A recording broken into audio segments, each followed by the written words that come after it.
10 000 cas par jour, vous dites, c'est pas non plus un drame absolu, sauf que c'est un drame pour beaucoup qui en payent les conséquences, c'est-à-dire notamment tous ceux qui vont rester fermés.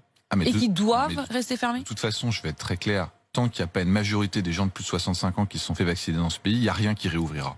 Il n'y a rien qui réouvrira parce qu'on est déjà sur un plateau et on n'a aucune marge de manœuvre. Donc comment vous voulez réouvrir quand vous n'avez aucune marge de manœuvre? Donc jusqu'à ce qu'il y ait une campagne massive des plus de 65 ans, et si les plus de 65 ans jouent le jeu, on ne réouvrira pas. Alors attendez, ce que vous dites, c'est que la date du 20 janvier... C'est impossible. Impossible. Et tout le monde le sait. Je ne sais même pas pourquoi on continue de faire semblant qu'on pense que le 20 janvier, on va être capable de rouvrir quoi que ce soit, alors qu'on est sur un plateau. On ne peut pas se le permettre.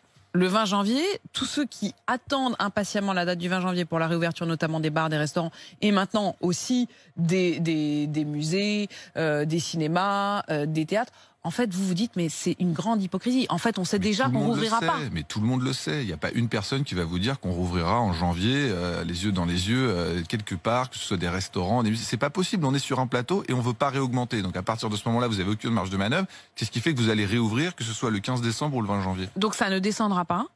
Tant qu'on n'a pas vacciné 80 à 90% de la population des gens qui vont en réanimation, c'est-à-dire les plus de 65 ans, c'est pas demain, Martin Blachier. C'est en février-mars. Et ensuite, le temps que ça soit fait, puisqu'il y a une deuxième injection au bout de 20 jours, ça veut dire qu'en réalité, si je suis votre raisonnement, restaurants et bars ne rouvriront qu'en avril. Sauf si on accepte une troisième vague. Ou alors on se dit, on laisse pendant un mois les bars et restaurants ouverts, et puis on accepte la troisième vague, on se reconfine derrière. Donc c'est les deux stratégies. Mais je pense pas que c'est ça qu'ils vont choisir, parce que je pense pas qu'ils vont saturer exprès les services de réanimation, et je pense pas qu'ils arriveront à l'assumer par rapport aux soignants, donc ils ne pourront pas rouvrir. Martin Blachier, est-ce que cette vaccination, si elle est aussi cruciale, au-delà de 65 ans, elle doit être obligatoire? Moi, je pense qu'elle pourrait être obligatoire pour les plus de 65 ans. Je vais vous dire pourquoi. Pour une personne de plus de 65 ans qui refusera de se vacciner, c'est 4 personnes entre 45 et 65 ans qu'il faudra vacciner. En fait, c'est lié aux probabilités d'aller en réanimation. Pourquoi? Parce que le but de vacciner, c'est d'éviter qu'il y ait des gens qui aillent en réanimation. Et les gens qui vont en réanimation, c'est les gens de plus de 65 ans. L'immunité collective par le vaccin, on n'est même pas sûr qu'on puisse l'atteindre parce qu'on ne sait même pas si ce vaccin protège contre le portage du virus. Et en plus, il faudrait vacciner beaucoup trop de monde. Donc, si on vaccine en obligatoire au-dessus de 65 ans, ça veut dire qu'on peut reprendre la vie normale. S'il y a au moins un tiers des plus de 65 ans qui refusent de se vacciner, ça suffit pour encombrer les services de réanimation. Donc vous ne pouvez pas ouvrir le pays.